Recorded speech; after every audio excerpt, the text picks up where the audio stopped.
Why did the golden bow make everyone sneeze? Once upon a time, a shiny golden bow was found in a dusty attic. It was so beautiful that everyone wanted to touch it.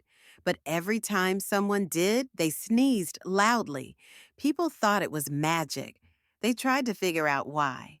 Then, a clever kid noticed something. The bow was covered in sparkly dust. It wasn't magic, just dust making everyone sneeze. So they cleaned it, and no more sneezes.